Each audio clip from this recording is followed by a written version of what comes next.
leaving Israel now and heading back to Afghanistan. The world is still reeling from the recent resurrection of the Islamic emirate of Afghanistan.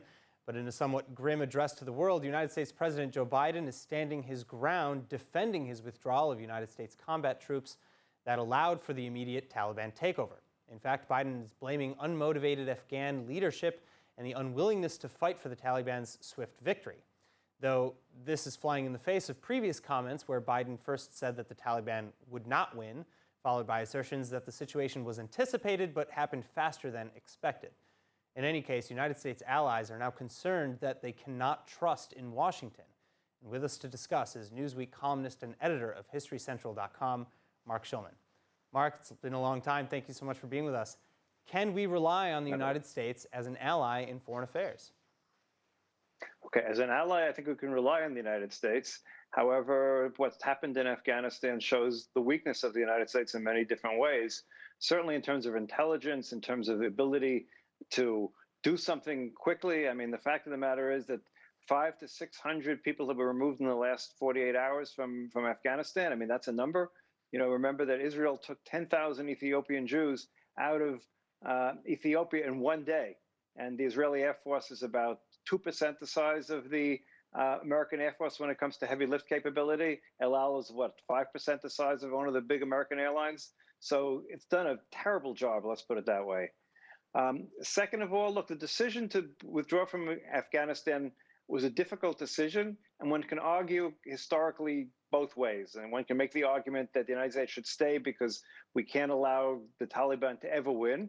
And even if it's not losing, it's better than letting them win. You can make the other argument that says the Afghans are never going to beat the Taliban, so how much longer can we keep troops there in a combat situation? Remember, it's not like keeping troops in Korea or Germany and other places where it's peacetime and soldiers that are sent to Germany or Korea basically just as easily be in the United States because it's a peacetime situation. Soldiers in Afghanistan were always under the threat of being attacked. And there are soldiers in the American army that have been deployed 5, 6, 7 times to Afghanistan. So the question is, how long can that go on? And there obviously has to be some sort of limit. But then you can go back to the most important thing, how this was done and the fact that there were no real contingency plans for the sudden collapse. I mean, that was always a possibility. Yes, people didn't believe in it.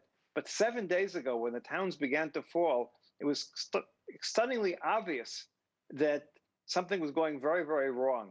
And 7 days ago, contingency plans should have been put in place. A corridor should have been developed from the American embassy to the airport that would be defended by American troops. Now we are in a situation where, yes, the United States is holding on to the airport, but how are all of the people who are trying to help going to get to the airport if the Taliban don't let them? So it really is a disaster that I have to say more than anything else. I blame more the Army more than I do even the administration. The administration is also to blame. The Army should have had contingency. I'm sorry to cut you off. It sounds like as far as contingency plans are concerned, we've heard reports from the Pentagon and from the CIA and from many other various organizations that they had been producing these plans or at least have been in contact or been pushing for emergency airlifts and evacuations for months, if not longer, and were ignored. But I want to move now onto the ripple effect. Should Western countries or even other Middle Eastern countries, Israel, the UAE, Bahrain, Saudi Arabia, should Western countries fear the Taliban's rise in power? How is this going to ripple effect outward? Okay, there are two different ways to look at it. First of all, it's clearly going to have a negative impact from Western democracies or other Western countries that oppose Islamic extremism. Islamic extremism got a big shot in the arm right now. They proved they could outlast the West, they could outlast the United States and NATO. Let's be honest here. Al-Qaeda won 9/11, the anniversary is coming up, and we can now say that they achieved their goals. Their goal was to get America to come fight in Afghanistan and defeat it. And that's what effectively happened. They may not have won a single battle, but they won the war. And that's what happened. So we need to be concerned right now that whether it's Hamas who's going to say, you know what, so it'll take us 40 years, it'll take us 90 years. We never have to make peace with Israel because we'll outlast them.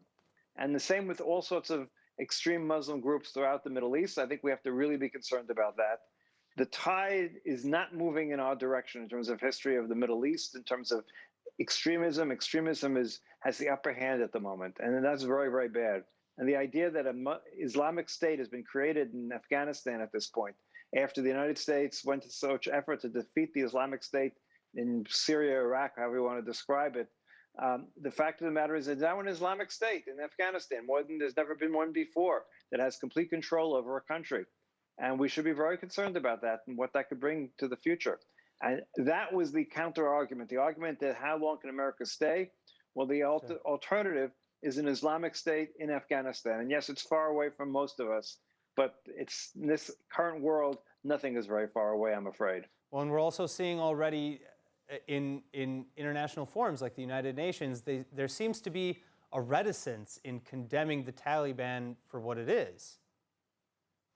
Of course, there's been a reticence. There's been a reticence for the longest time to condemn radical Islam for what it is. I mean, that's the reality. Look, extreme religions are all bad. I don't care which religion, whether it's Judaism, Christianity, or Islam. They're all, the extreme parts of all the religions are not good things for the world. However, it's radical Islam that believes in bringing about their views by the sword. And the other religions, whether it's Judaism or Christianity, these times believe in propaganda and all sorts of methods, but peaceful methods relatively to bring about their way. Radical Islam believes in bringing about their way by the force of arms. And we need to be concerned about that. And we need to call it what it is, call the Taliban what they are.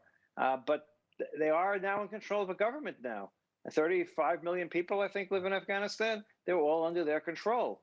And, you know, before the United States entered in 2001, the Taliban didn't control the whole country. They controlled a significant part of it, but the various tribes controlled other parts of the country. Now they control the whole country from border to border. Every major city is under their control. And I'm sure they've become better. And now we also have to worry, you know, Pakistan had a good part in all of this, and they're no doubt celebrating at the moment.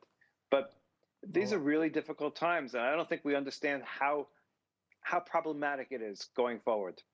Yeah, and we know, of course, that they've emboldened other terror groups like Hamas, meeting with the Taliban officials and congratulating them. At any rate, it's going to be a very scary and daunting future ahead looking towards Afghanistan. Marc, thank you so much. My pleasure.